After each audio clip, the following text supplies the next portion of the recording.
Hey guys, settle here. Tonight we are going to start what illness felt like before medicine was useful. Medieval life for sleep. But before we get started, make sure that you subscribed and comment me where are you watching from. Before medicine was useful, being sick did not feel like an interruption to life. It felt like life itself. Illness was not something you noticed suddenly. It arrived quietly, settled in, and stayed long enough that you stopped tracking when it began. There was no moment where you said, "I am ill now." There was only the gradual realization that your body felt heavier than it used to, slower to respond, less cooperative in ways you did not have time to think about. People did not wake up healthy and then become sick. They woke up tired, sore, congested, stiff, slightly feverish, and mildly unwell, and this was considered a normal baseline. If symptoms escalated beyond that, they were noted briefly and then folded into the routine of the day. There was no clear line between illness and exhaustion. No clear line between infection and injury. Everything hurt eventually, and everything blurred together. A medieval person waking up with a fever did not stay in bed to monitor it. Beds did not cure fevers. Staying still did not reverse illness. The body would either continue working, or it would fail later. Waiting did not improve the odds. So people stood up anyway. Fever felt like heat trapped under the skin, a dull pressure behind the eyes, limbs that felt oddly light and impossibly heavy at the same time. Sweat soaked into linen, then cooled, then chilled the body further. Shivering followed, not because the person was cold, but because the body could not decide what temperature it wanted to be. This was not alarming. Fevers happened often. They came with infections, with bad food, with wounds that didn't heal correctly, with water that should not have been drunk but was anyway. People worked through fevers until they physically could not. Coughs were constant companions. Not polite, dry coughs, but deep, chest-rattling ones that lingered for months. They worsened in the cold, worsened in damp weather, worsened at night when the body finally stopped moving. Coughing blood was not an immediate emergency. It was noted. It was discussed quietly. Sometimes it was ignored. People learned to judge illness not by symptoms, but by function. Could you still walk? Could you still lift? Could you still breathe well enough to work? If yes, you were not considered sick enough to stop. Illness did not come with instructions. There was no diagnosis to explain what was happening. There was no expectation of recovery. People did not ask how long it would last. They assumed it would either fade slowly or remain indefinitely. Pain was not proof something was wrong. Pain was proof something was happening. Stomach illness was especially common. Food was inconsistent, water unreliable, storage imperfect. Diarrhea, cramping, nausea, and weakness were so familiar that they barely registered as illness at all. You ate something bad, your body reacted, and you carried on. Vomiting was inconvenient, not alarming. You finished vomiting, rinsed your mouth if water was available, and returned to whatever you had been doing. If weakness followed, it was accepted. Strength returned when it returned.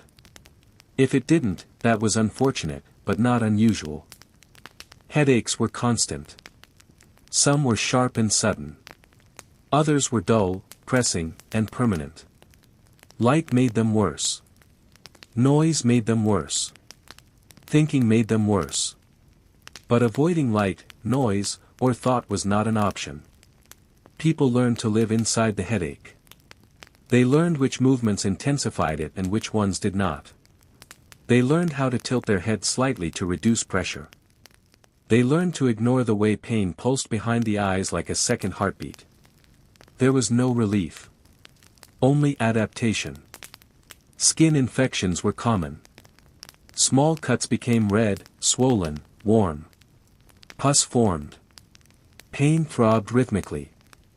This was watched carefully, but not urgently. Many infections resolved slowly. Others didn't. A spreading infection was only frightening once it stopped a limb from functioning. Before that, it was simply another inconvenience layered on top of many others. Illness was not private. It was visible, audible, and shared. People coughed together, limped together, worked together while sick. No one asked if you were feeling better. They asked if you could still help. The idea of resting until healed did not exist. Healing happened, or it didn't, while life continued around you. Sleep did not reset illness. It softened symptoms briefly and returned them in the morning, often worse. Waking up still sick was expected. Waking up worse was common. Waking up better was a pleasant surprise that did not last long enough to trust. People did not describe illness as suffering. They described it as how things were. To suffer implied something temporary, something unfair. Illness was neither. It was predictable. Children were not spared. In fact, they were exposed earlier. Childhood illnesses came and went, sometimes taking the child with them, sometimes not. Survival did not come with guarantees of long-term health. Those who survived often carried weakness forward into adulthood. Lingering coughs. Poor vision. Chronic pain. Fatigue that never fully lifted. These were not treated as medical conditions. They were treated as personality traits. A person was not chronically ill. They were simply someone who tired easily. Someone who moved slowly. Someone who could not lift as much as others. Illness did not remove responsibility. If anything, it increased it. A sick person still had obligations. If they failed, others had to carry the burden, and that was dangerous in itself. Fear existed, but quietly. People feared sudden illness more than slow illness. A fast fever, a violent infection, a sudden collapse. Those were terrifying because they disrupted routine. Slow illness was manageable. You planned around it. You learned its rhythms. And this is the part that feels most unfamiliar now. People did not expect to be cured. There was no sense of when I get better. There was only if I get better. Illness did not come with hope attached. It came with endurance. People survived illness not by overcoming it, but by accommodating it. And for most of history, that was considered enough. Illness before useful medicine also had a smell. It smelled like sweat that never fully dried, like breath that carried something sour beneath it, like wounds that were clean enough to keep working but never clean enough to forget. People did not talk about this much, but they noticed it. A person who had been sick for a long time often carried an odor that clung to clothing and skin, not because of neglect, but because the body itself was struggling to regulate. Bathing did not remove illness. Water was cold, effortful, and temporary. Cleanliness was practical, not curative. You washed when you could, wiped down when it mattered, and accepted that sickness had a physical presence that lingered. Breathing illnesses were especially exhausting. Not dramatic, not sudden, just endlessly draining. A chest infection could last months. Each breath felt shallow. Each cough stole energy you did not have to spare. People learned to breathe carefully, pacing themselves, avoiding deep breaths that triggered coughing fits. At night, breathing became harder. Lying down caused congestion to settle. Coughs deepened. Sleep fractured into short stretches broken by the need to sit up and gasp quietly so as not to wake others. Morning arrived with a throat already raw, lungs already irritated, and a day that did not care. People worked while short of breath. They slowed their movements. They rested briefly when no one was watching. They leaned on tools more than necessary. These were not signs of weakness. They were signs of experience. Illness taught efficiency. Pain in the joints was another constant. Rheumatic pain flared in damp weather, in cold mornings, in long evenings after work was done but relief never came. Knees swelled. Fingers stiffened. Wrists ached with a deep, grinding soreness that worsened with use and punished rest equally. There was no warm shower to loosen muscles. No anti-inflammatory relief. Movement helped briefly and then hurt again. Stillness helped briefly and then hurt worse. The body existed in a state of compromise. People cracked their joints instinctively, stretched awkwardly, rubbed sore areas until sensation dulled. These were not treatments. They were rituals of endurance. Illness was often invisible to outsiders. A person could look functional while feeling profoundly unwell. Pale skin, sunken eyes, weight loss, slowed movement, these were noticed but not reacted to. They were common enough to fade into the background of daily life. If someone stopped eating as much, it was noted quietly. If they ate less for too long, concern grew. Appetite loss was understood as dangerous, not because of nutrition, but because it meant the body was giving up. People watched for that. Fever dreams were a familiar experience. Sleep during illness was not restorative. It was strange, fragmented, and filled with vivid, unsettling imagery. People woke confused, disoriented, sometimes convinced they had spoken aloud or moved when they had not. There was no interpretation of this. No analysis. Fever dreams were simply another symptom, another oddity of the sick body misfiring temporarily. Sometimes illness passed. Slowly. Almost anticlimactically. One day, the fever broke. The cough softened. Strength crept back in increments too small to celebrate. People noticed improvement only in retrospect. Sometimes illness did not pass. It settled into the body permanently. A cough that never fully disappeared. Pain that flared unpredictably. Weakness that limited output but did not stop work entirely. These people were not considered sick. They were considered diminished. They still worked. Just differently. The community adjusted around them subtly. Heavy tasks were shared more often. Expectations shifted without discussion. This was not compassion in the modern sense. It was survival pragmatism. Losing a partially functional person entirely was worse than accommodating them quietly. Death from illness was not dramatic most of the time. It was slow. A person weakened, worked less, slept more, ate less, spoke less. They faded in place, surrounded by the same routines until one day they did not wake. There was grief, but little shock. Illness had been present long enough to prepare everyone. Children learned early that sickness was not special. They watched adults work through pain, fever, injury. They absorbed the lesson that discomfort was not a reason to stop. When they themselves became sick, they were comforted briefly and then expected to recover or adapt. Crying was tolerated only briefly. Extended distress did not change outcomes. This did not make people cruel. It made them realistic. There was no trust in the body to heal quickly.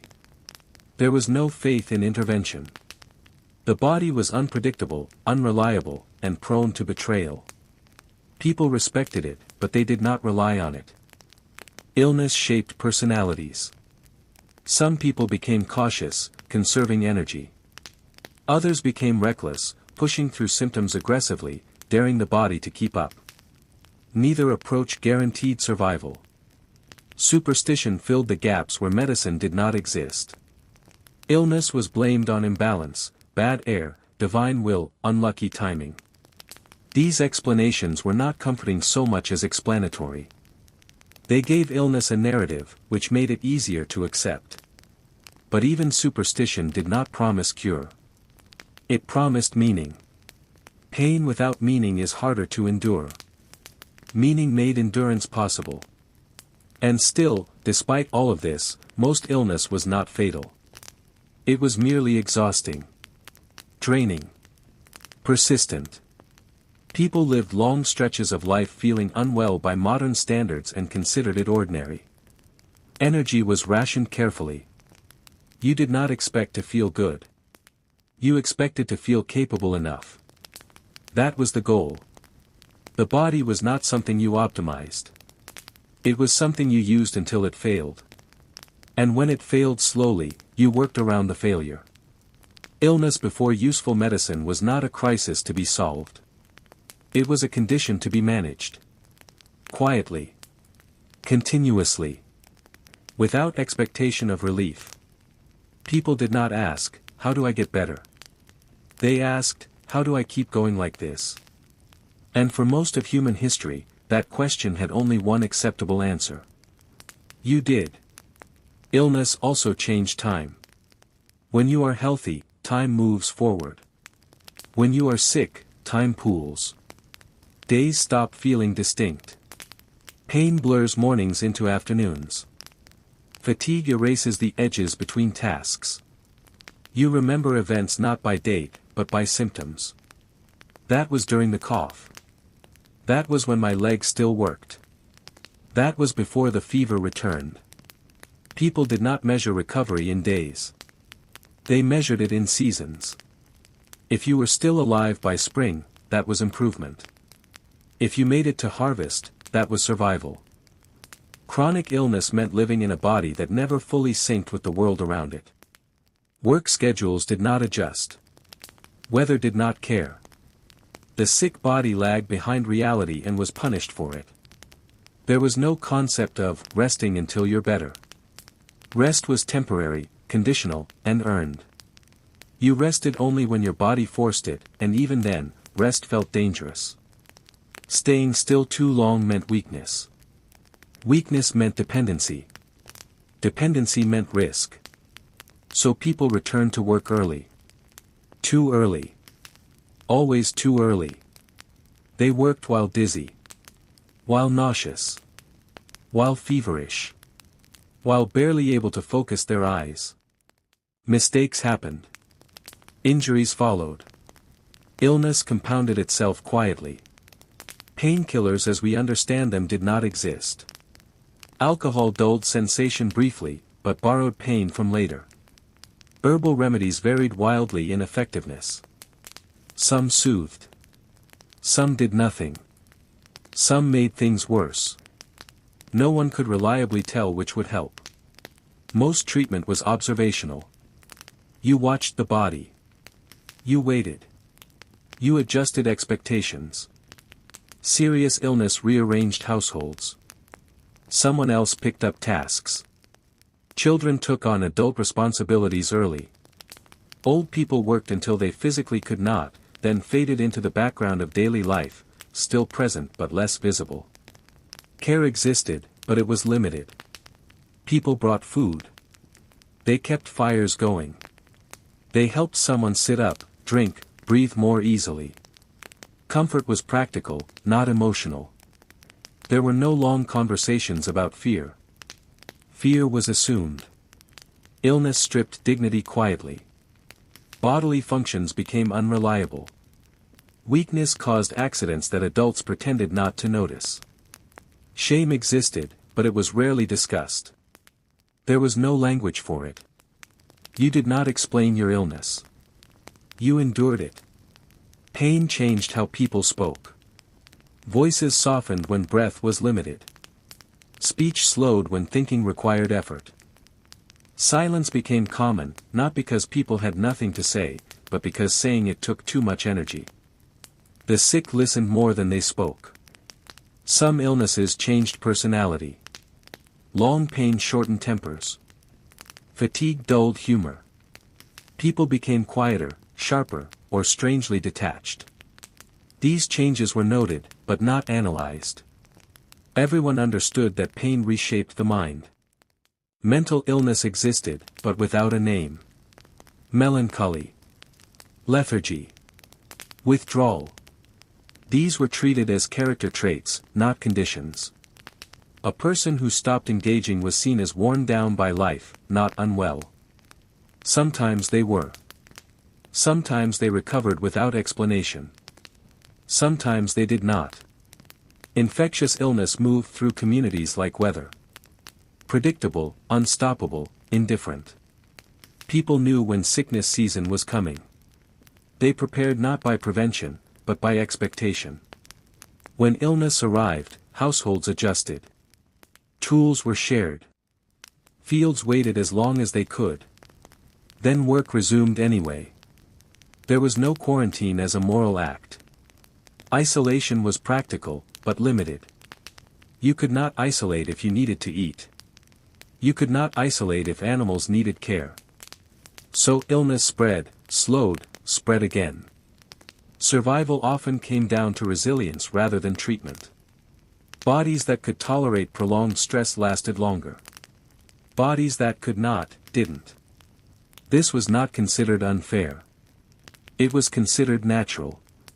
People did not compare suffering. Comparison did nothing.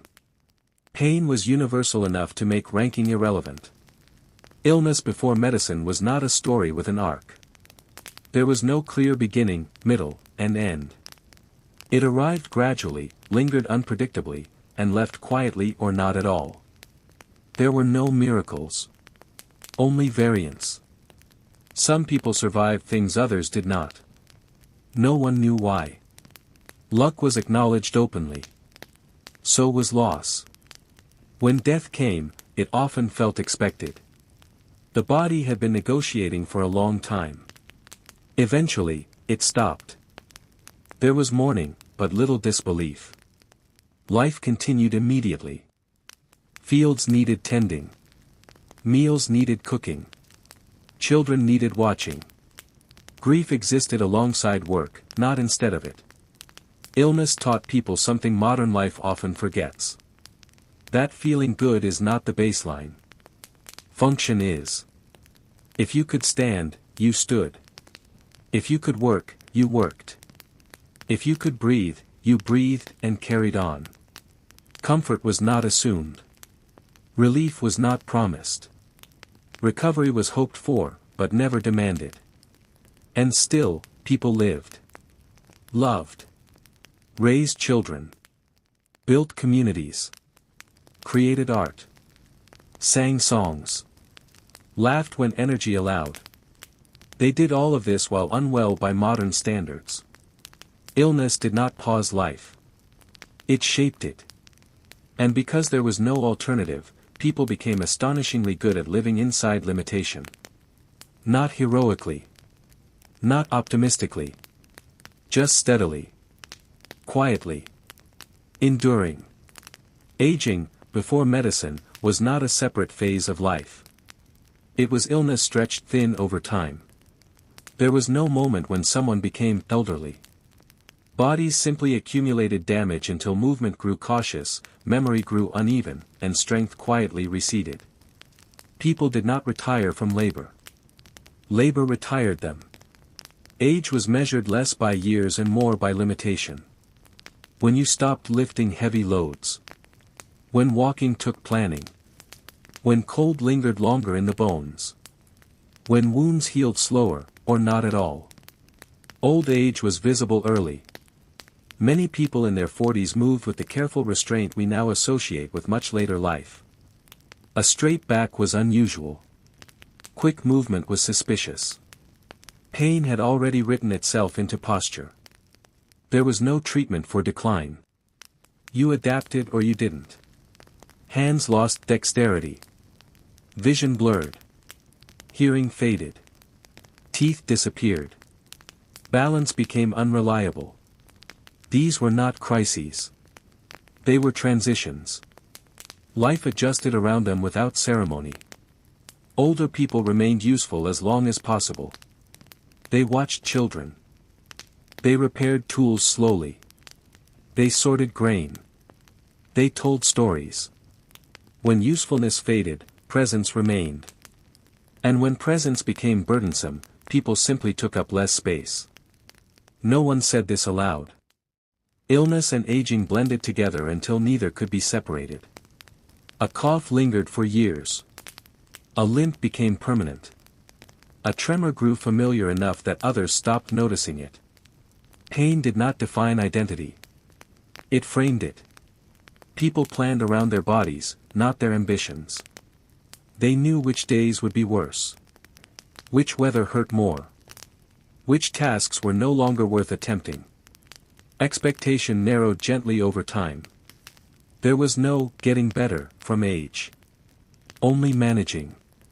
When serious illness arrived late in life, it was rarely dramatic. The body slowed further. Appetite faded. Sleep deepened and lengthened. People spoke less, not from sadness, but from conservation. Death approached quietly. There were no machines keeping bodies working beyond their limits. No prolonged negotiations. When the body stopped cooperating, life concluded shortly after. This did not make death easier, but it made it familiar. People grieved, but they were rarely shocked. Loss felt like the closing of a long chapter, not an interruption. Illness also shaped belief. Pain needed explanation. Without medicine, meaning filled the gap. Illness was fate, imbalance, divine will, bad air, moral testing, seasonal misfortune. Sometimes it was blamed on sin. Sometimes on luck. Sometimes on nothing at all. None of these explanations cured anything. They simply made suffering survivable. Belief gave structure to uncertainty. It offered language when medicine had none. People prayed not always for healing, but for endurance. For strength. For a little more time. Hope was practical, not miraculous.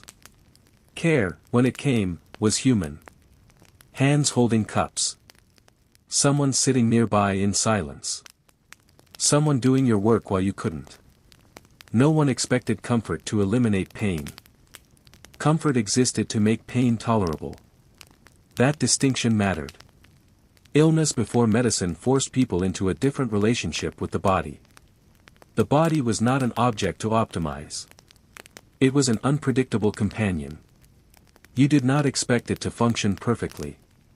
You expected it to fail gradually. Modern life often frames illness as interruption. Something that stops life until it is resolved. Pre-modern life treated illness as background. Life continued alongside it. People learned to live with incomplete capacity. To operate below maximum. To accept fatigue as normal. They measured success differently. If you made it through the day, that counted. If you finished the task, even slowly, that counted. If you were still useful, even partially, that counted. There was no shame in limitation, only in refusing to adapt. This didn't make illness noble. It made it unavoidable. People were not stronger. They were just more accustomed to living without relief. And yet, relief still mattered. Warmth mattered. Quiet mattered. Familiar voices mattered. Small kindnesses mattered intensely because they were rare. Pleasure existed in narrow windows. A good meal. A warm fire. A pain-free hour. A laugh that didn't hurt. Those moments carried more weight than constant comfort ever could. Illness taught people patience, not by choice, but by necessity. It slowed life to a pace where noticing became unavoidable. The body dictated rhythm. The world followed. Before medicine was useful, illness was not something you escaped. It was something you negotiated with daily. Sometimes you won small victories. Sometimes you lost ground quietly. Sometimes you simply endured long enough for circumstances to change. There was no cure narrative. Only survival narratives. And those stories were rarely told loudly. They unfolded in kitchens, fields, beds, and workshops. In the way people adjusted movements. In the way they conserved breath. In the way they accepted limits without naming them. Illness shaped civilization invisibly. It decided who could work. Who could travel. Who could reproduce. Who lived long enough to pass on knowledge. History was written by people in pain. And they wrote it anyway. Illness was everywhere, people learned to recognize it not as an event, but as a condition of existence. The question was never, am I sick? It was, how sick can I afford to be today? Most days, the answer was, not very. Work did not stop because a body felt unwell. It slowed. It narrowed. Tasks were chosen carefully. Heavy labor might be delayed. Fine work avoided. But something was always done, even if only enough to justify being fed. This constant negotiation shaped behavior. People became experts in their own limitations. They knew how far they could walk before dizziness arrived. How long they could bend before pain sharpened. How much cold they could tolerate before fingers stopped responding. The body was monitored quietly, not with fear, but with familiarity. Illness also changed time. Days blurred together when pain persisted. There was no clear beginning or end. No first day of symptoms. No expectation of recovery by a certain date. Time stretched around discomfort until it became background noise. People didn't count sick days. They counted functional moments. A good morning mattered more than a good year. When acute illness struck, fevers, infections, injuries, it was unmistakable. The body burned, shook, weakened. Consciousness wavered. Speech slowed. Appetite vanished. At that point, others stepped in, not because it was kind, but because it was necessary. A person completely incapacitated threatened the survival of the household. Care was practical. Fluids. Warmth. Stillness. Prayer. Herbs whose effectiveness was uncertain but whose intention was clear. No one pretended these things cured disease. They were attempts. Sometimes they worked. Often they didn't. Recovery, when it came, was gradual and incomplete. People returned to work before strength returned. They carried illness forward with them, like a dent in metal that never fully smooths out. If illness didn't resolve, it simply joined the collection of ongoing problems. Chronic coughs were common. So were digestive issues, skin conditions, joint inflammation, recurring fevers. These weren't categorized or named. They were described vaguely, if at all. "You don't look well" was as close as diagnosis came. Medical practitioners existed, but their reach was limited. Treatments were inconsistent, often painful, and sometimes fatal. People weighed the risk carefully. Doing nothing was often safer than intervention. This created a strange relationship with hope. People hoped cautiously. They did not expect rescue. They hoped for tolerable days, manageable pain, enough strength to continue. Miracles were stories, not plans. Illness also reshaped relationships. People became quieter around the sick. Not out of discomfort, but respect. Energy was conserved. Conversations shortened. Silence became a form of care. Touch was deliberate. A hand on the forehead. A cup brought slowly. A blanket adjusted. When someone became too ill to contribute, their social position shifted subtly. They were still part of the group, but expectations lowered. Their opinions mattered less. Their presence became conditional. This wasn't cruelty. It was survival math. Communities could not afford prolonged dependency. Everyone knew this, including the sick themselves. Some people withdrew voluntarily. They took on lighter roles. They avoided burdening others. They accepted less. Illness taught restraint. Children learned early not to expect constant attention. Pain was acknowledged briefly, then absorbed into routine. Crying was discouraged not because it was shameful, but because it changed nothing. Strength was defined as quiet persistence. Even joy adapted. Laughter existed, but carefully. Humor leaned dark, observational, resigned. Jokes about pain were common because pain was common. Complaints were rare not because people didn't suffer, but because suffering was assumed. To complain was to restate the obvious. Over time, illness shaped belief systems, customs, and rhythms. Workdays adjusted to physical limits. Religious calendars aligned with recovery cycles. Festivals clustered around periods when bodies could afford celebration. Life bent around weakness, not strength. This is the part modern minds struggle with. We imagine people were constantly miserable. But misery requires comparison. It requires knowing something better exists. For most people, this was simply how life felt. Pain was not contrasted with comfort. Fatigue was not contrasted with energy. Illness was not contrasted with health. It was baseline. And because it was baseline, people still found meaning. Still bonded. Still loved. Still planned. Still hoped. They just did it more slowly. When death came, it rarely surprised anyone. The body had been giving hints for years. Appetite faded. Strength receded. Speech thinned. Sleep deepened. People recognized the signs. Goodbyes were quiet. Sometimes unspoken. Death was integrated into life, not hidden from it. This did not remove grief. But it softened shock. Illness taught acceptance, not philosophical acceptance, but practical acceptance. You accepted that bodies break. You accepted that pain stays. You accepted that effort does not guarantee reward. And you lived anyway.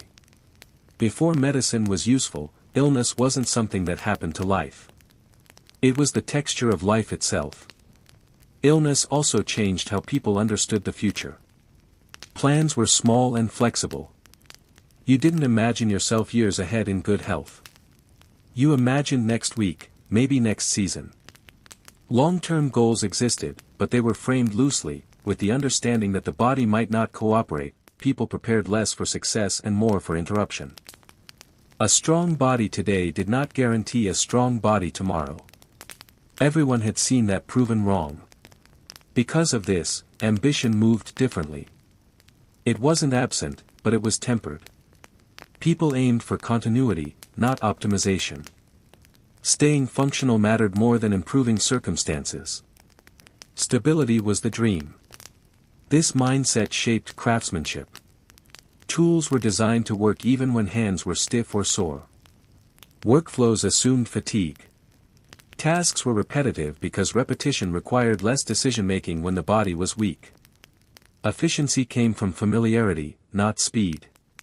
Illness also shaped language. Words for pain were broad and imprecise. People didn't rank pain on scales. They described it in relation to function. It keeps me from lifting. It wakes me at night. It makes walking slow. Pain wasn't measured by intensity, but by interference. Silence filled in the rest. Night was often worse. Symptoms intensified when the body stopped moving. Coughs deepened. Aches sharpened. Fevers rose. With no distractions, the body demanded attention. Sleep came in fragments. People dozed, woke, shifted, endured. Long, restorative sleep was rare. Morning didn't bring relief. It brought obligation. And yet, nights weren't feared. They were accepted. People learned how to rest while uncomfortable. They learned how to exist in pain without panicking. This ability, to stay calm inside discomfort, was not heroic. It was learned. Children absorbed it by watching adults. Adults absorbed it by necessity. Medicine today tries to eliminate pain. Medieval life taught people how to live with it. Neither is superior in spirit. They respond to different realities. Illness also influenced morality. A person who worked while sick was admired. Not for bravery, but for reliability. Endurance became a social virtue. Rest was not framed as self-care. It was framed as incapacity. To rest without clear justification risked judgment. To push through pain was expected. This did not mean people lacked compassion. It meant compassion operated within constraints. You helped when someone truly could not continue. But you did not encourage fragility. Fragility was dangerous. This shaped identity deeply. People defined themselves by what they could still do, not by what they suffered from. A person with a chronic cough was still a farmer. A person with joint pain was still a mother. A person with recurring fever was still a laborer. Illness did not replace identity. It coexisted with it. Even grief followed this pattern. When someone died after long illness, sorrow was real, but often quiet. The suffering had already been mourned in stages. Death was the final resolution of a story everyone had been following. Sudden deaths shocked. Lingering deaths prepared. This created a different relationship with fear. People feared injury more than illness. A broken limb could end usefulness overnight. Illness eroded slowly. It allowed adaptation. Injury was disruptive. Illness was gradual. So people worked carefully around sharp tools, animals, heights, fire. Risk management was instinctive. You didn't fear sickness. You feared sudden incapacity. This is why so many illnesses were tolerated rather than treated. Intervention itself was risky. A procedure might worsen things. A remedy might poison. Doing nothing often felt safer. Waiting was a strategy. And sometimes, waiting worked. Bodies healed on their own more often than we remember. Not fully. Not cleanly. But enough. Survival did not require perfect health. It required adequate function. That distinction mattered. When you understand that, medieval life looks less brutal and more adaptive. Pain did not stop people from living meaningful lives. It reshaped how meaning was found. Meaning lived in contribution. In continuity. In being useful despite discomfort. People did not wait to feel better to live. They lived while feeling unwell. Before medicine was useful, illness did not remove dignity. It tested it. And dignity, quietly, persisted. Over time, illness became something people learned to read rather than fight.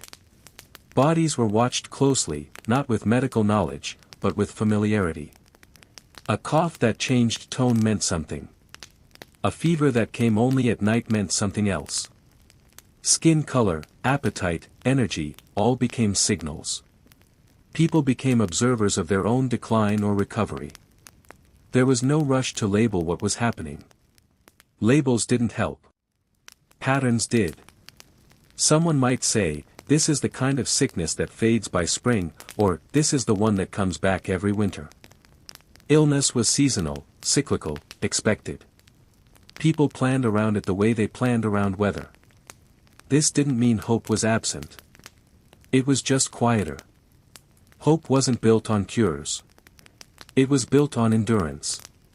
If you had survived this illness before, you assumed you might survive it again. If someone else had endured it for years, you learned what was possible. Stories carried knowledge more than instruction. You learned which sicknesses allowed work and which demanded rest. Which pains could be ignored and which ones quietly warned of death.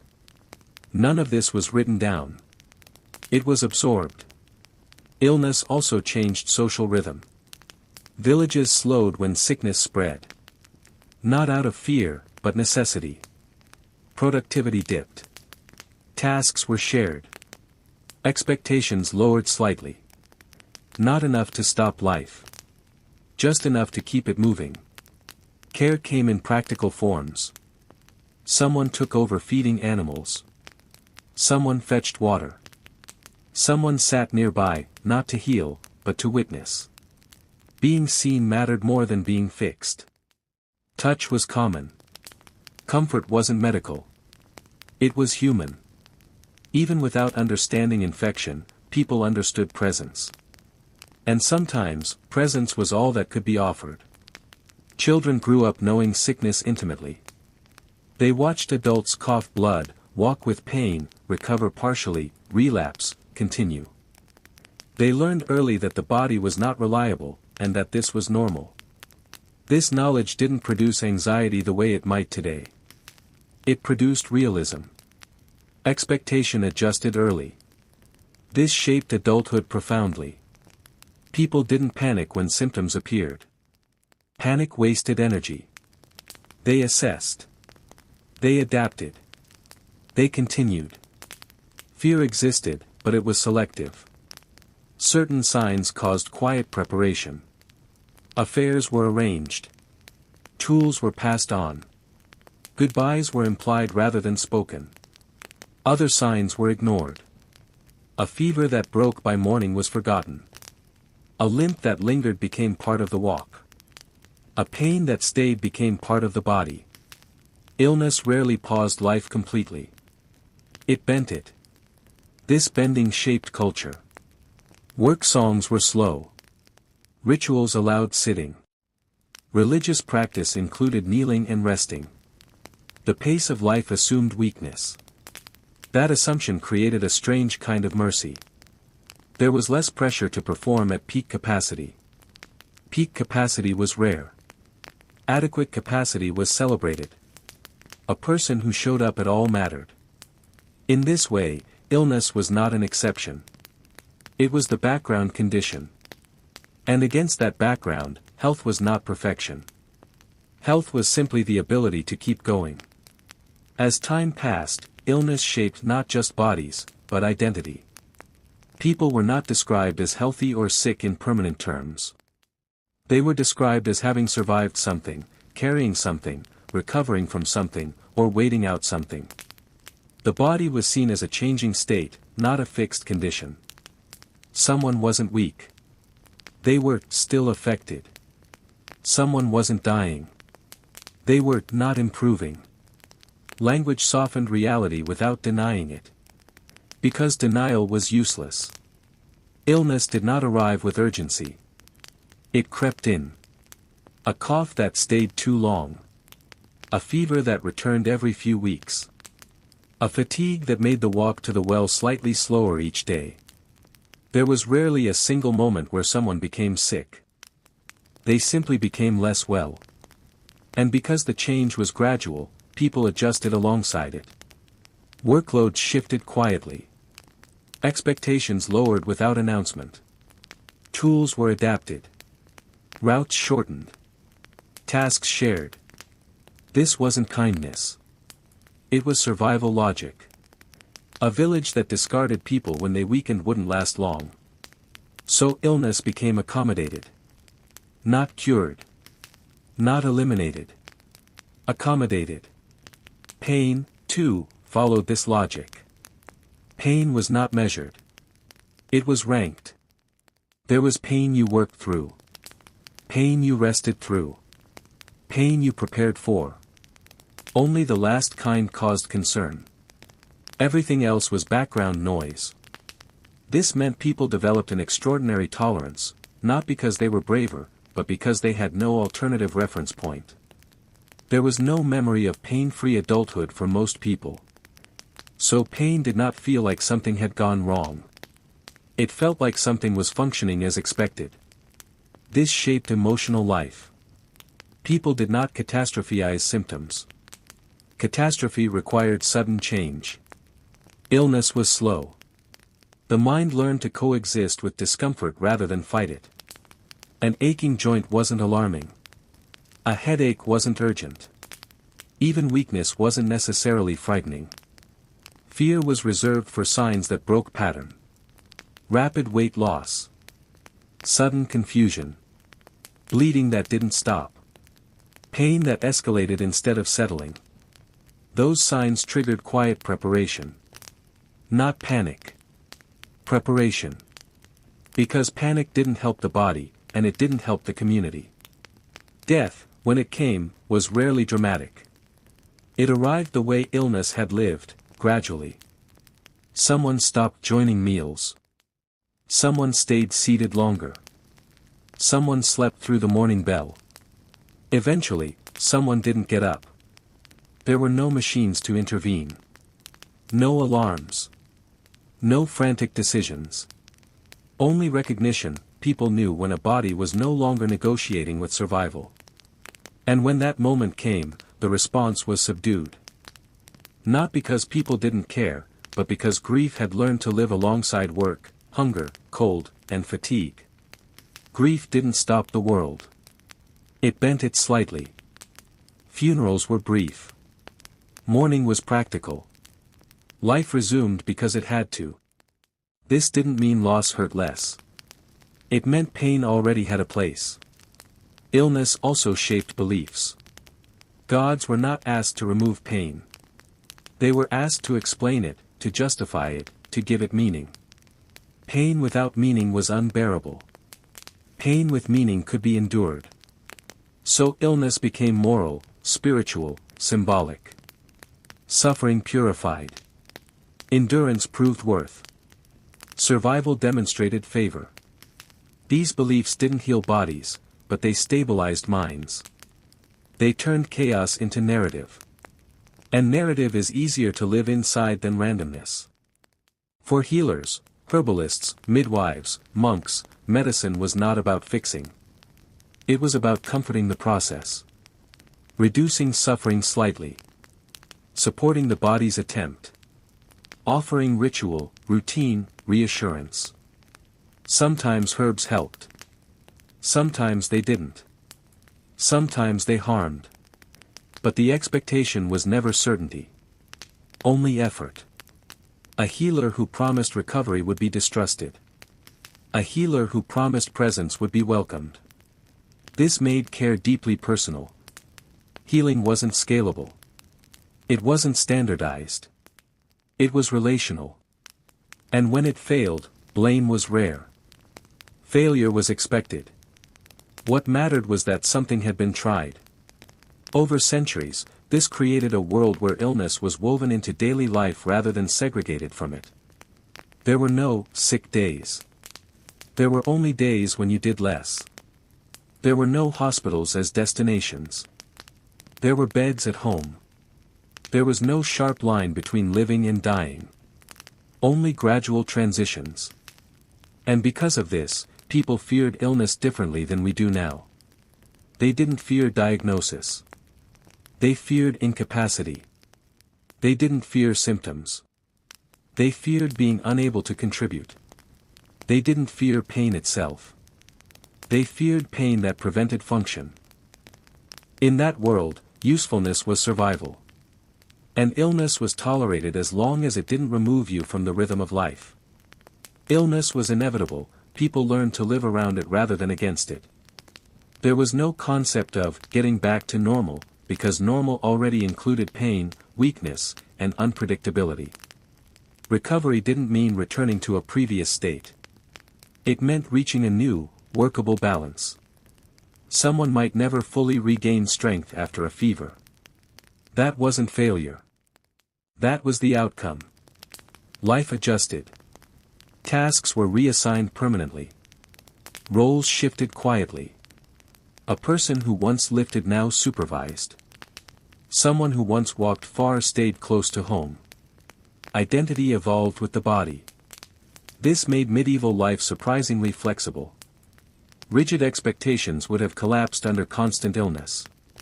So communities adapted instead. Children learned skills early because adults might not always be able to perform them. Elders were valued for knowledge precisely because their bodies were unreliable. Illness redistributed usefulness. And usefulness was everything. This also meant rest was not romanticized. Rest was not self-care. Rest was strategy. You rested only when it preserved function. Too much rest weakened you. Too little destroyed you. Finding that balance was learned through experience, not advice. People became experts in their own limits. They knew how far they could walk before pain overtook them. How much weight they could lift before tomorrow became impossible. How long they could ignore a symptom before it demanded attention. This self-knowledge was intimate and precise. Modern people outsourced that knowledge to numbers, tests, and diagnoses. Medieval people carried it internally. Illness also shaped time perception. Days slowed during sickness. Not because of boredom, but because effort stretched every action. Lifting a cup. Standing. Breathing deeply, time wasn't wasted. It was consumed by survival. And when health returned, even partially, speed felt shocking. The body remembered slowness. Movement felt urgent again. This created a strange gratitude for functionality. Not joy.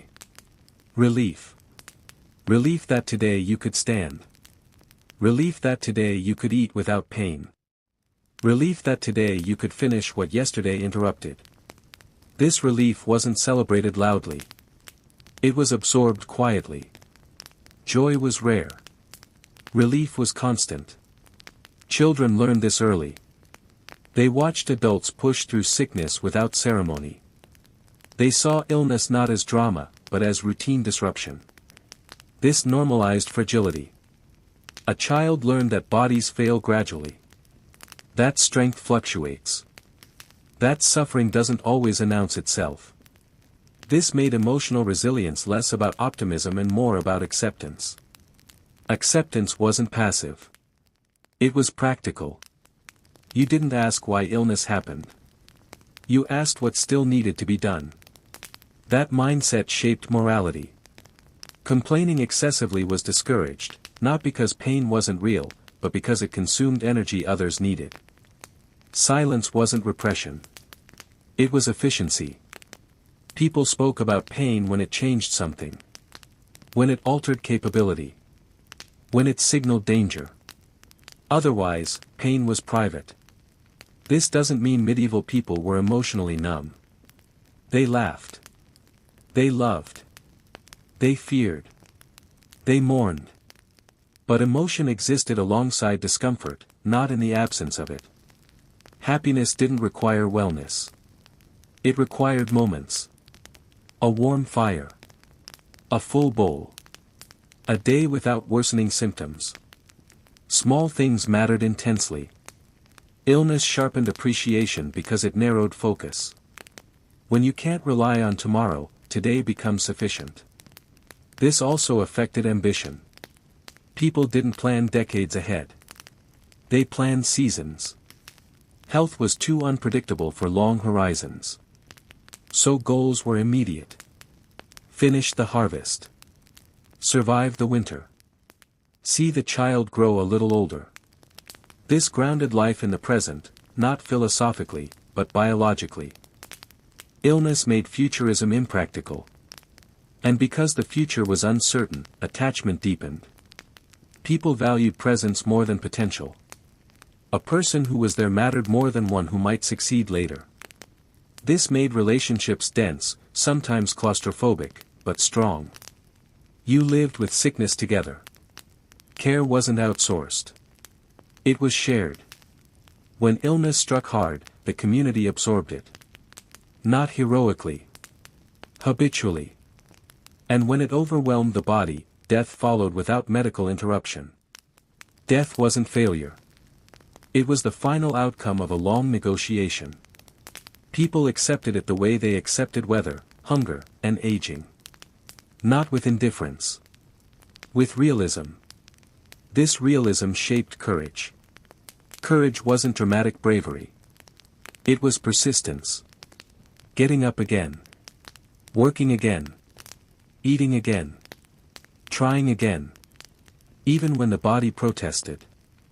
In that world, illness did not make you broken. It made you human. Illness was ordinary, people did not build their identity around being well. They didn't introduce themselves as strong or healthy. Those qualities were temporary. What mattered was whether you could still be counted on today. Reliability mattered more than vitality. A person who showed up slowly was still valuable. A person who worked in pain was expected. A person who collapsed entirely caused concern, not judgment, but logistics. Who would take their place? Who would feed the animals? Who would finish the task? Illness forced life to stay practical. There was no romantic narrative of suffering leading to transformation. Pain didn't make you wiser. It made you tired. Wisdom came from repetition. From learning which sickness passed and which stayed. From recognizing when to stop pushing. From knowing when pushing was the only option. This knowledge was never written down. It lived in posture. In pacing. In silence. People could tell how someone felt by how they moved, not by what they said. A shortened step. A delayed rise. A hand resting on the hip a second too long. These were symptoms everyone understood. And because everyone understood them, explanation was unnecessary. Illness also shaped how people viewed the body. The body was not a machine to be optimized. It was a resource to be spent carefully. You didn't ask how to improve it. You asked how to preserve it long enough. There was no expectation of longevity. Living long wasn't the goal. Living through was. Every year survived was a quiet success. This made aging visible early. People didn't look young for long. Youth faded quickly under labor, hunger, exposure, and sickness. Wrinkles weren't signs of decline. They were evidence of endurance. A body marked by illness was not defective. It was experienced. This created a strange equality. Almost everyone was damaged in some way. Limping. Coughing. Missing teeth. Scarred hands. Bent backs. Difference was common. Perfection was rare. So there was less comparison. No one expected an ideal body. They expected a functioning one. And when function declined, value did not disappear entirely. Elders slowed but remained relevant. The injured adapted roles. The chronically ill were woven into daily rhythms. This wasn't compassion in the modern sense. It was necessity. A society that discarded people easily would run out of people quickly. Illness also blurred the line between work and rest. There were no clean breaks. You worked while sick. You rested while working. You adjusted constantly. Life was a continuous negotiation with capacity. This made people deeply attuned to limits. Limits weren't obstacles. They were instructions. Ignore them, and you paid later. Respect them, and you survived longer. Modern life often treats limits as enemies. Medieval life treated them as facts. And facts don't argue. They adapt around them. This attitude reduced anxiety. Not because illness was less frightening, but because it was less surprising. Nothing about the body was guaranteed. So disappointment was rare. There was sadness. There was grief. There was fear. But there was less shock. When sickness worsened, people said, of course. When someone died, people said, it happens. Not coldly. Truthfully. Truth has a calming effect when it's accepted early. This acceptance didn't eliminate suffering. It redistributed it. Instead of fear spiking during diagnosis, fear spread evenly across life. A low, steady awareness of fragility. This made moments of ease precious. Warmth. Rest. Food. Laughter. These weren't background experiences. They were achievements. Illness taught people to recognize comfort when it appeared. Modern life often overlooks comfort because it expects it. Medieval life noticed it because it was rare. And in that noticing, people found meaning. Not in being pain-free, but in being present despite pain. Presence mattered more than perfection. And that may be the most unfamiliar part to us now. Illness was woven into everyday life. People didn't imagine a version of themselves without it. There was no fantasy of a future where the body finally behaved perfectly. That expectation never formed. And without that expectation, frustration stayed smaller. Pain wasn't an interruption. It was an ingredient. This changed how people thought about effort. Effort wasn't something you saved for good days. There were no good days. There were only usable days. If you waited to feel well before acting, nothing would ever happen. So action came first. Feeling followed, if it did at all. This created a kind of quiet discipline. Not the disciplined productivity of schedules and goals, but the discipline of continuation. Do the task. Adjust for pain. Finish if possible. Stop if necessary. Then repeat tomorrow. Illness also shaped memory. People remembered periods of sickness rather than individual events. The winter I coughed. The year my leg never healed. The months after the fever. Time was marked by bodily states. These memories weren't dramatic. They were practical reference points. This is how long it took last time. This is what helped. This is what didn't. Experience replaced theory. This also meant superstition thrived, not because people were foolish, but because pattern recognition filled the gap medicine couldn't. If an herb seemed to help once, it became tradition. If a ritual coincided with recovery, it gained meaning. If prayer brought comfort, it was repeated. Not because it cured. Because it steadied. When control is limited, anything that creates structure becomes valuable. Illness removes control. Structure gives it back emotionally. Even pain had rituals. Certain positions. Certain routines. Certain ways of wrapping cloth or applying warmth. These didn't fix the problem. They made it bearable. And bearable was enough. This perspective reduced the urgency to solve everything. You didn't need answers. You needed continuity. This is very different from the modern impulse to eliminate discomfort. Modern life treats pain as an error message. Medieval life treated pain as feedback. It told you when to slow. When to stop. When to change approach. Pain was communication, not malfunction. This didn't make people gentle with themselves, but it made them attentive. Ignoring pain entirely was dangerous. Listening to it excessively was impractical. Balance was learned through consequence. And because consequence was immediate, learning was effective. Illness also shaped intimacy. Care was not abstract. If someone was sick, you saw it. You smelled it. You felt it. Bodies were close. This reduced mystery.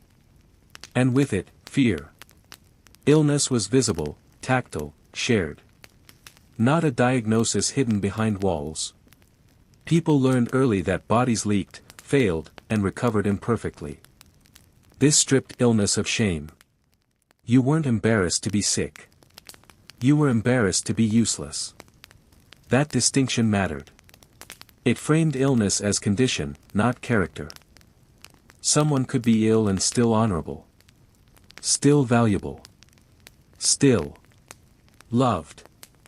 That belief softened suffering. Love didn't require health. It required presence. This may be the greatest difference from today. Modern culture often ties worth to performance and wellness. Medieval culture tied worth to participation, however limited. A sick person who tried was respected. A healthy person who avoided responsibility was not. Illness did not excuse you from life. It reshaped your role within it. And when illness eventually ended life, it was rarely sudden. It was a long tapering. People had time to adjust emotionally. To detach slowly. To pass on knowledge. To settle affairs. Death wasn't an ambush. It was an arrival. This didn't remove grief. But it reduced disbelief. There was no, this can't be happening. Only, this has been happening for a while. That slow realization allowed acceptance to form before the end. And acceptance, while painful, was stabilizing. Illness taught people how to let go long before they had to. In that sense, sickness was also preparation. Not for death alone. But for limitation. For loss. For change. And because life constantly demanded adaptation, people became good at it. Not optimistic. Not hopeful. Capable. Capability mattered more than comfort. And that capability carried people through lives that were harder, but often mentally steadier than we imagine. Illness also shaped how people understood fairness. There was no expectation that life should be fair to the body. A child could fall sick. A strong worker could weaken. A careful person could still suffer. None of this required explanation. Suffering wasn't proof of failure or poor choices. It was proof of being alive in an unpredictable world. This reduced self-blame. People didn't ask, "What did I do wrong to deserve this?" They asked, "What happens next?" That question kept them oriented forward. Illness rarely inspired anger at the body. The body wasn't an enemy. It was an unreliable ally. You depended on it, even when it disappointed you. That relationship created a kind of patience. Not kindness, but tolerance. People tolerated their bodies the way they tolerated weather. You complained briefly. You adjusted. You moved on. This tolerance extended to others. Because everyone was compromised, compassion didn't need to be dramatic. It was built into expectation. If someone moved slowly, no one hurried them. If someone worked less, no one accused them. If someone rested, it was understood. This didn't eliminate conflict, but it softened judgment. Illness normalized limitation. Modern societies often idolize exceptional ability. Medieval societies relied on adequate ability. Adequate was enough.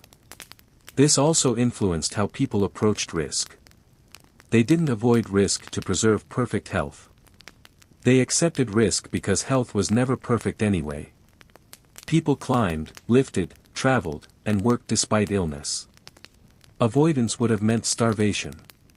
So fear was calibrated. You feared risks that ended life immediately. You accepted risks that ended comfort. Comfort was optional. Survival was not. This perspective altered priorities. Safety wasn't about eliminating harm. It was about minimizing damage. If something hurt but didn't disable, it was acceptable.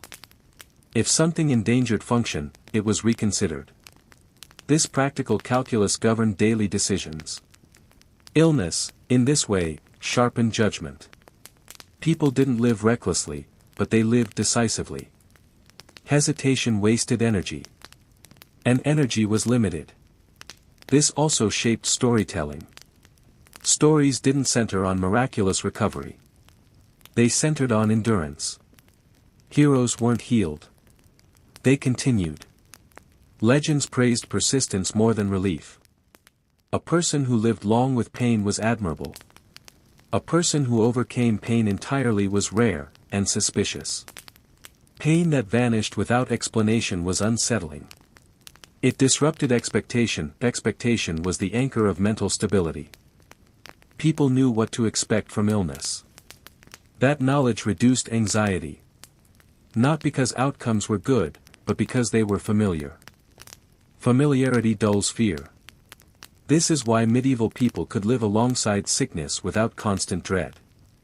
They didn't imagine a healthier alternative constantly slipping away. They imagined only variations of what already existed. And within those variations, they found ways to live. Illness also taught humility. You couldn't outwork sickness. You couldn't will it away. You couldn't negotiate with it. This humbled ambition. Not everyone could be exceptional. Most people were average, tired, and sore. And that was acceptable. The pressure to be more than you were didn't exist in the same way. You were enough if you contributed what you could. This created a quieter society. Not peaceful, but less frantic. There was urgency, but not panic. Panic came from surprise. Surprise was rare. Even outbreaks of disease followed known patterns. People recognized them early. They prepared as best they could. They endured. Medicine couldn't save them, but predictability steadied them. And steadiness matters when nothing else helps. Illness, in that world, didn't isolate. It integrated. It connected people through shared vulnerability. Everyone knew pain. Everyone knew weakness. Everyone knew fear. And because of that, no one felt uniquely broken. Brokenness was universal. And when brokenness is universal, it becomes normal. Not invisible. Normal. Illness also shaped how people understood fairness. There was no expectation that life should be fair to the body. A child could fall sick. A strong worker could weaken. A careful person could still suffer. None of this required explanation. Suffering wasn't proof of failure or poor choices. It was proof of being alive in an unpredictable world. This reduced self-blame. People didn't ask, "What did I do wrong to deserve this?" They asked, "What happens next?" That question kept them oriented forward.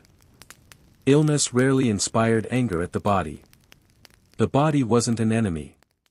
It was an unreliable ally. You depended on it, even when it disappointed you. That relationship created a kind of patience. Not kindness, but tolerance. People tolerated their bodies the way they tolerated weather. You complained briefly. You adjusted. You moved on. This tolerance extended to others. Because everyone was compromised, compassion didn't need to be dramatic. It was built into expectation. If someone moved slowly, no one hurried them. If someone worked less, no one accused them. If someone rested, it was understood. This didn't eliminate conflict, but it softened judgment. Illness normalized limitation. Modern societies often idolize exceptional ability. Medieval societies relied on adequate ability. Adequate was enough. This also influenced how people approached risk. They didn't avoid risk to preserve perfect health. They accepted risk because health was never perfect anyway. People climbed, lifted, traveled, and worked despite illness. Avoidance would have meant starvation. So fear was calibrated. You feared risks that ended life immediately. You accepted risks that ended comfort. Comfort was optional. Survival was not. This perspective altered priorities. Safety wasn't about eliminating harm. It was about minimizing damage. If something hurt but didn't disable, it was acceptable. If something endangered function, it was reconsidered. This practical calculus governed daily decisions. Illness, in this way, sharpened judgment. People didn't live recklessly, but they lived decisively. Hesitation wasted energy. And energy was limited. This also shaped storytelling. Stories didn't center on miraculous recovery. They centered on endurance. Heroes weren't healed. They continued. Legends praised persistence more than relief. A person who lived long with pain was admirable. A person who overcame pain entirely was rare, and suspicious. Pain that vanished without explanation was unsettling. It disrupted expectation. Expectation was the anchor of mental stability. People knew what to expect from illness. That knowledge reduced anxiety. Not because outcomes were good, but because they were familiar. Familiarity dulls fear. This is why medieval people could live alongside sickness without constant dread. They didn't imagine a healthier alternative constantly slipping away. They imagined only variations of what already existed. And within those variations, they found ways to live. Illness also taught humility. You couldn't outwork sickness. You couldn't will it away. You couldn't negotiate with it. This humbled ambition. Not everyone could be exceptional. Most people were average, tired, and sore. And that was acceptable. The pressure to be more than you were didn't exist in the same way. You were enough if you contributed what you could. This created a quieter society. Not peaceful, but less frantic. There was urgency, but not panic. Panic came from surprise. Surprise was rare. Even outbreaks of disease followed known patterns. People recognized them early. They prepared as best they could. They endured. Medicine couldn't save them, but predictability steadied them. And steadiness matters when nothing else helps. Illness, in that world, didn't isolate.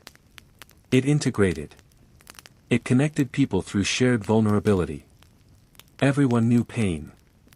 Everyone knew weakness. Everyone knew fear. And because of that, no one felt uniquely broken. Brokenness was universal. And when brokenness is universal, it becomes normal. Not invisible. Normal, because brokenness was normal, people didn't spend much time trying to fix themselves emotionally. There was no inner project of optimization. You didn't search for meaning in illness. You didn't ask what lesson it was teaching. You didn't expect growth from suffering. This made endurance quieter. Not heroic. Not inspirational. Just persistent. People didn't narrate their pain to themselves constantly. Doing so would have made it louder. Pain was acknowledged, then set aside mentally so attention could move elsewhere. Attention was precious. You gave it to tasks. To weather. To animals. To people. Not to the constant monitoring of how you felt. This reduced rumination. Pain existed in the body, not endlessly replayed in the mind. Modern illness often hurts twice, once physically, once psychologically. Medieval illness usually hurt once. The body suffered. The mind adapted. That adaptation wasn't perfect. But it was efficient. Illness also influenced how people thought about luck. Good health wasn't earned. It was borrowed. Bad health wasn't punishment. It was timing. This belief softened envy. If someone remained strong longer than others, it wasn't because they were better. It was because their turn hadn't come yet. And everyone knew it would. So comparison lost its edge. There was no race to stay young. Youth ended early for everyone. There was no fantasy of permanent vigor. Vigor was temporary by design. This acceptance shaped calm. Not happiness, but stability. People didn't expect the body to cooperate indefinitely, so betrayal felt less personal when it failed. The body wasn't something you trusted blindly. It was something you monitored respectfully. Illness taught attentiveness. Small changes mattered. A cough that sounded different. A fatigue that didn't lift. A pain that moved. These were noticed. Not with panic, but with memory.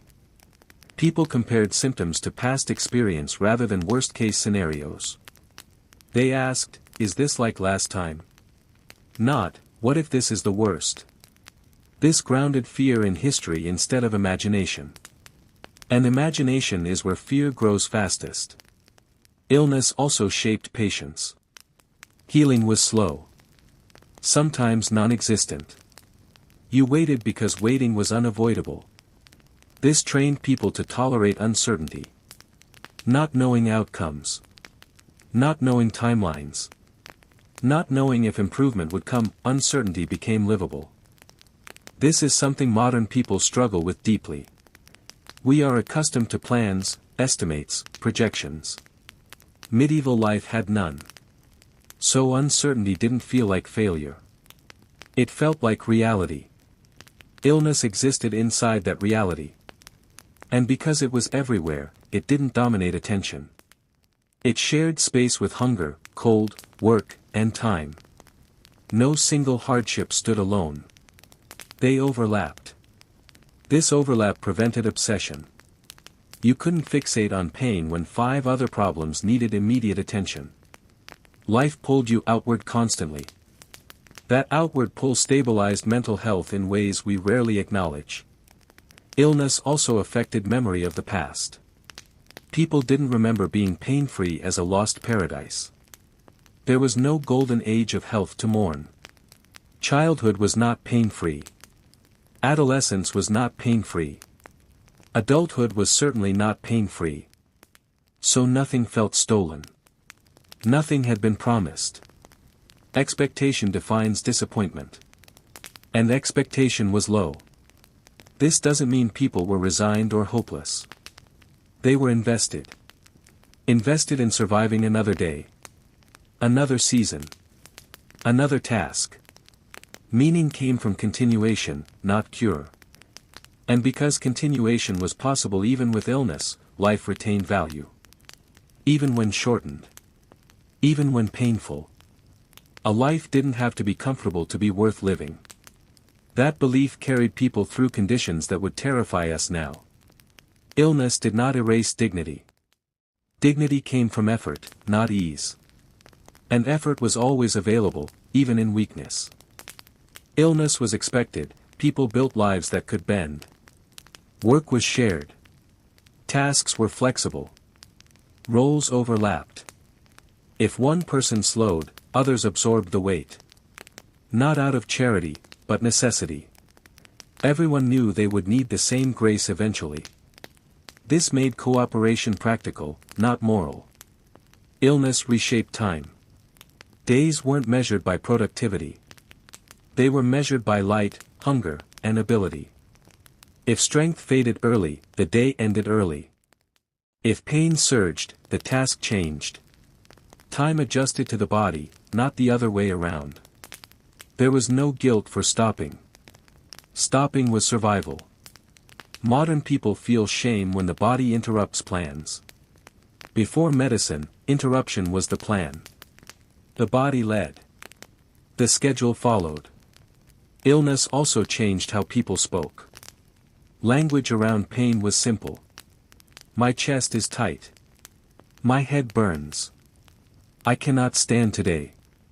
No metaphors. No dramatization. No endless explanation. Pain didn't need to be persuasive. Others believed you immediately. There was no incentive to exaggerate, because exaggeration didn't bring relief. Words were used sparingly. This reduced emotional amplification. Pain remained physical, not theatrical. People also didn't isolate the sick emotionally. You might be physically alone to avoid spreading illness, but socially you weren't erased. Food was left nearby. Voices came through doors. Life continued within earshot. This mattered. Silence is dangerous when you're weak. Before modern medicine, people understood this intuitively. Illness wasn't hidden. It was acknowledged quietly. And because it was visible, it didn't feel shameful. There was no identity built around being sick. You were sick today. You might not be tomorrow. Or you might be sick until the end. Either way, you were still part of the group. Illness also shaped humility. Strong people saw the weak daily. Weak people remembered being strong. No one confused health with virtue for long. If they did, life corrected them. This created emotional realism. No illusion of control lasted. And when control is gone, arrogance fades quickly. People didn't say, "This won't happen to me." They said, "When this happens to me." That shift alone changes everything. It reduces shock. It reduces rage. It reduces the feeling of betrayal. Illness didn't feel unfair. It felt normal. Harsh, but normal. And paradoxically, that made it easier to bear. Pain is harder when it feels exceptional. Pain is lighter when it feels shared. Before medicine, pain was deeply shared. Stories weren't about recovery. They were about endurance. You didn't ask how long someone had been sick. You asked if they could still walk. Still eat. Still speak. Ability mattered more than diagnosis. Because diagnosis rarely changed anything. People paid attention to function. What still worked? What didn't? This focus grounded them in reality instead of theory. There was no obsession with naming conditions. Names didn't heal. Observation did. People learned their bodies slowly. They knew which pains passed. Which lingered. Which meant decline. Not perfectly, but enough. This created body literacy. A quiet, earned knowledge. Modern people outsource this knowledge to tests and screens. Before medicine, your body was the data. You listened carefully. Illness also altered spiritual thinking, but not always toward hope. Many didn't expect miracles. They expected randomness. God wasn't a fixer. God was a witness. This reduced bargaining. There was less, if I survive this, I'll change. More, if I survive this, I'll continue. Survival itself was sufficient meaning. No transformation required. This spared people from disappointment when suffering didn't lead to enlightenment. Pain didn't have to justify itself. It just existed. And because it didn't have to teach, it didn't have to be analyzed endlessly. Analysis is exhausting. Acceptance conserves energy. Energy mattered. Illness drained it constantly. So people didn't waste what little they had. They conserved emotion. They conserved thought. They conserved hope. Hope was practical, not abstract. Hope was, I may eat tomorrow. Not, I will become better. This kind of hope is durable. It doesn't shatter when things worsen. It bends. Illness also changed how death was viewed. Death wasn't the opposite of health. It was the continuation of decline. No sharp boundary. Just less strength. Less breath. Less movement. So fear came earlier, but gentler. Death didn't ambush. It approached slowly. People adjusted to its presence gradually. This reduced panic. There was sadness, yes. But less shock. Shock consumes energy. Energy was already scarce. So life moved carefully. Illness taught restraint. Restraint of expectation. Restraint of emotion. Restraint of ambition. Not because ambition was bad, but because survival came first. Before medicine, illness was not an interruption to life. It was one of its main features. And life adapted around it. Children learned illness early. Not through explanations, but through watching. They saw adults slow down. They saw strength disappear temporarily, or permanently. They saw people adapt without drama. This shaped expectations. A child didn't grow up believing health was guaranteed. They grew up believing health was temporary. This didn't make them fearful. It made them realistic. They played hard when they could. They rested when they had to. There was no fantasy of endless energy. So when sickness arrived, it didn't feel like a personal failure. It felt like a phase of life. Education adapted too. There was no rigid separation between learning time and sick time. Learning happened when the body allowed it. Stories were told to those who couldn't move. Skills were learned slowly, in fragments. Knowledge wasn't optimized for speed. It was optimized for survival. Modern systems collapse when bodies don't perform consistently. Older systems expected inconsistency. They were built for fluctuation. Illness also shaped memory. People remembered life in seasons of strength and weakness. Not years. Not achievements. I was strong then. I was ill then. I recovered. I declined. Memory organized itself around the body. This made identity flexible. You weren't defined by a single version of yourself. You were many versions over time. Modern identity often freezes around productivity. Before medicine, identity flowed with capacity. This reduced self-hatred. You didn't blame yourself for becoming weaker. You adjusted. Illness also affected love. Care wasn't romanticized. It was routine. Someone helped you wash. Someone brought you water. Someone adjusted your bedding. These acts weren't framed as sacrifices. They were investments. Because one day, the roles would reverse. Love wasn't proven through words. It was proven through presence. Quiet presence. No motivational speeches. No forced positivity. Just staying nearby. Modern culture often avoids the sick because it feels awkward. Before medicine, avoidance wasn't an option. Illness was everywhere. So discomfort faded. People learned how to be near pain without fixing it. That skill is rare now. And valuable. Illness also shaped humor. Dark humor wasn't coping, it was clarity. Jokes acknowledged fragility. They deflated fear. They restored balance. Laughing didn't deny pain. It put it in proportion. Before medicine, laughter wasn't disrespectful.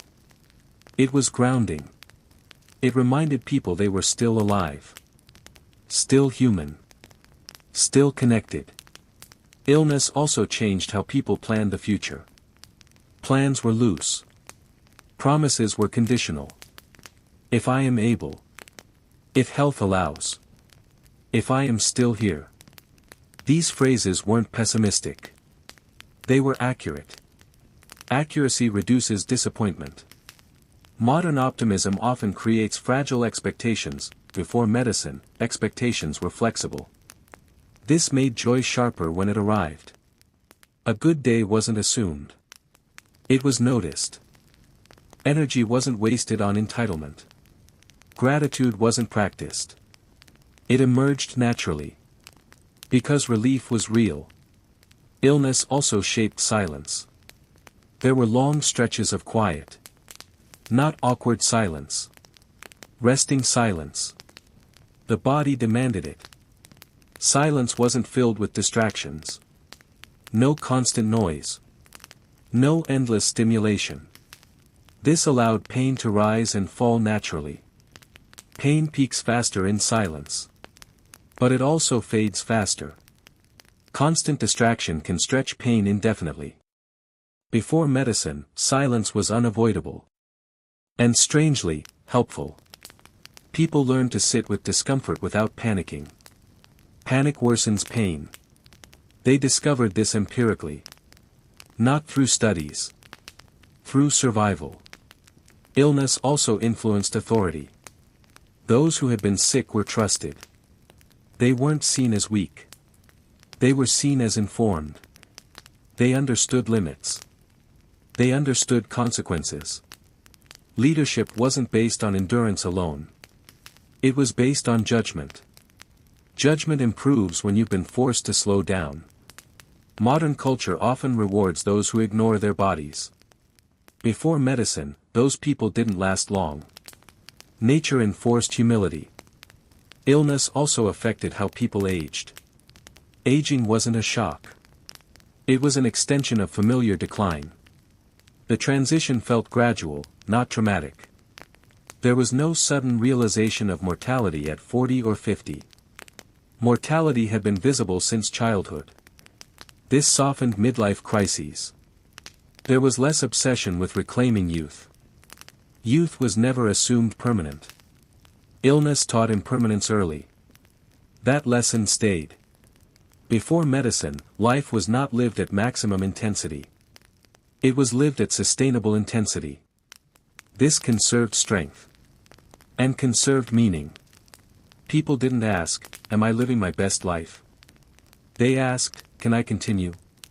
Continuity mattered more than optimization. Illness demanded that mindset. Optimization breaks under fragility. Continuity survives. And survival was the core value. Not success. Not happiness. Survival with dignity. That dignity came from acceptance, not control. Before medicine, control was limited. So acceptance was practiced daily. Not philosophically. Practically. You accepted pain because resisting it wasted energy. You accepted limits because fighting them didn't change them. This wasn't resignation. It was intelligence. Illness punished denial quickly. Those who ignored symptoms collapsed faster. Listening to the body wasn't wellness culture. It was life or death. so people listened. Closely. Quietly. Patiently. People also learned patience through illness. Waiting for fevers to break. Waiting for energy to return. Waiting for strength to rebuild slowly, over days or weeks. Modern impatience would see this as a failure. Then, frustration. Then despair. Before medicine, waiting was mandatory. And waiting taught endurance. It taught the body and mind to tolerate discomfort. Not just physical pain, but the uncertainty of when it would end. Uncertainty sharpened awareness. Each symptom was studied instinctively. The color of pus, the rhythm of a cough, the sharpness of a pain. People became natural diagnosticians. Without tests, without labels, they learned to read bodies. Their own. Others. Illness also shaped diet. Food wasn't just pleasure. It was medicine in its simplest form. Warm broths for fever. Fermented foods for digestion. Grains for energy. Vegetables for strength when available. People learned to experiment naturally. Observation replaced formal trials. Effectiveness was remembered. Failures were noted quietly. This knowledge accumulated generationally. Passed from parent to child, elder to apprentice. Before medicine, observation was survival. Ignorance killed quickly. So every meal, every drink, every herb mattered. Illness also changed movement. Pain dictated steps. Bending, lifting, walking, climbing, all adjusted around weakness. The body created microstrategies. Shifts in posture, timing of tasks, rotations of activity. No conscious planning was necessary. Experience did it automatically. This made bodies adaptive. Pain sculpted motion. Illness trained efficiency without guidance. Mental resilience was also forged. Daily confrontation with weakness tempered anxiety. Every ache a reminder that fragility is natural. Every fever a lesson in impermanence. People became familiar with limits. Not abstractly, but intimately. And familiarity breeds calm. Calm allows better decisions. Better decisions increase survival odds. Communities were structured around sickness. Neighbors helped neighbors. Tradespeople adjusted workloads. Families rotated care responsibilities. This was neither heroic nor sentimental. It was practical. Pain demanded cooperation. Survival depended on it. Illness shaped spirituality in subtle ways. Prayers were short, functional, repeated. Rituals served to structure action when control was gone. Faith didn't promise recovery. It promised rhythm, order, acknowledgement. That rhythm steadied hearts during fevered nights. Before medicine, death was a constant companion. People spoke openly about it. Children heard of it. Families expected it. And knowing death was near did not paralyze. It focused attention. Tasks were completed, care was given, love was expressed efficiently. Illness also shaped storytelling. Tales were grounded in experience, not fantasy. Lessons were embedded in narratives about survival, endurance, patience. Stories of sickness taught tactics, coping, and caution. The narrative was practical. Morality emerged through action, not abstraction. Medicine today often removes risk, creating illusions of permanence. Before medicine, risk was unavoidable. This taught respect for limits. And clarity in priorities. Mental health was intertwined with physical health. Mood tracked symptoms. Low energy, low spirits, acknowledged, not medicated. Recovery included rest, diet, pacing, observation. Emotions were practical. They signaled needs, not just states. Illness also shaped culture subtly. Art depicted fragility. Songs celebrated endurance. Rituals honored recovery. Communities codified support. Pain was not hidden. It was woven into daily life. Normalized, yet respected. Children grew up resilient. Adults grew up observant. Elders grew up wise. Before medicine, human experience included suffering as a constant variable. Not as tragedy. Not as drama. Just life with its weights and rhythms. Illness taught adaptation. Observation. Patience. Cooperation. Humility. And perhaps most importantly, acceptance. Acceptance that life will challenge. That bodies will falter. That control is limited. That survival is a skill learned slowly. That recovery is measured not by speed, but by continuation. Illness also shaped work. Tasks were adapted around strength. Heavy labor done in shifts. Children carried lighter loads. Adults paced themselves intuitively. Sickness demanded creativity. If one couldn't lift, another adjusted technique. If hands were weak, tools were modified. If energy waned, work was prioritized. Efficiency wasn't taught, it was enforced by necessity. Pain dictated routines. A body in discomfort guided decisions automatically. This created resilience and ingenuity. Illness shaped empathy. Seeing a neighbor sick, weak, or injured prompted instinctive assistance. Care wasn't optional, it was expected. Communities survived because people learned to notice and act. Modern society often hides discomfort. Before medicine, nothing could be hidden. Exposure to suffering trained compassion early. People understood fragility deeply. They respected it. They adapted around it. Illness also informed caution. Every misstep, spilled water, bad footing, spoiled food, could worsen health. Caution became second nature. Risk assessment wasn't conscious, it was embodied. Experience replaced theory. Bodies memorized danger. Minds internalized consequences. Illness influenced relationships. Companionship often included shared care. Partners, friends, family, roles blurred between affection and practicality. Assisting someone through pain was as natural as conversation. Love wasn't always romantic. It was survival-based connection. Presence mattered more than words. Social bonds were strengthened by mutual vulnerability. People who could endure sickness together built trust faster. Isolation was risky. Being alone while sick increased mortality. Illness also shaped planning. Long-term projects accounted for unpredictability. Expecting interruptions due to fatigue or fever was normal. Flexibility wasn't optional, it was essential. This contrasted sharply with modern obsession with efficiency.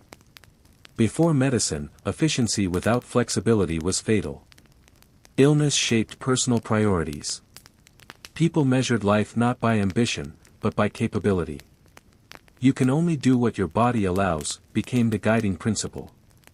This framed decisions around sustainability, not achievement. Mental discipline was forged through repeated illness. Frustration was normalized. Disappointment was expected. Adaptation was constant. Stress management wasn't studied, it was experienced. Patience, observation, and planning became natural skills. Illness shaped perception of time. Days were measured by cycles of energy and weakness. Tasks were structured around what the body permitted. Routines were flexible yet disciplined. Life was segmented by capability, not by the clock. Sleep patterns were adaptive. Naps during weakness weren't indulgent, they were necessary. Recovery dictated schedule. Fatigue became an internal signal guiding activity. Illness also taught long-term body awareness. People knew when to stop, when to push, when to seek help. They listened to subtle signals ignored by modern culture. Before medicine, ignoring the body's messages had severe consequences. Experience became expertise. Pain shaped morality. Wastefulness was punished by weakness. Carelessness by suffering. Actions were constantly evaluated against survival value. Behavior was informed by embodied lessons, not theory. Every choice had consequence. Every illness reinforced that lesson. Illness also shaped memory and storytelling. People remembered not just events, but the conditions of their bodies during them. This was the year of the fever. This winter, my back froze for weeks. Stories were anchored in physical experience. This made recollections vivid, practical, and cautionary. You remembered not just what happened, but how it felt. Illness influenced education. Children learned medicine by observation. Herbs, treatments, and recovery methods were trial and error. Failure had consequences. Success saved lives. Practical knowledge was valued over theory. Books were scarce, but lived experience was abundant. Illness shaped play. Games, when energy allowed, were adapted. Physical limitations informed rules. Creativity thrived under constraint. Even leisure was intertwined with bodily awareness. Illness also shaped spirituality. Rituals provided rhythm. Prayer gave structure to uncertain outcomes. Belief systems offered guidance when medicine could not. Faith was not guaranteed healing. It was a framework for understanding, enduring, and continuing. Before medicine, life was a negotiation with the body. Every day required assessment, adaptation, and resilience. Suffering wasn't optional. It was built into existence. And yet, people lived. Worked. Loved. Learned. Illness was a teacher. Sometimes cruel, always exacting. But it trained the mind, body, and society in ways modern life rarely replicates. It cultivated patience, empathy, ingenuity, and awareness. It forced observation, reflection, and adaptation. It shaped culture, relationships, and daily routines. It framed identity around continuity and survival, not performance or perfection. Before medicine, illness was life. And life was respected. Adapted to. Endured. Illness also shaped authority. Those who understood the body, through experience, not study, were listened to. The elder who survived many winters. The woman who knew which fever passed and which did not. The laborer who could sense when pain meant danger. Knowledge came from endurance. Wisdom came from survival. Advice was rarely theoretical. It was grounded in memory. I've seen this before. This is how it ends. This is how we lived through it. Illness reshaped leadership. Not through strength, but through judgment. Not through command, but through awareness.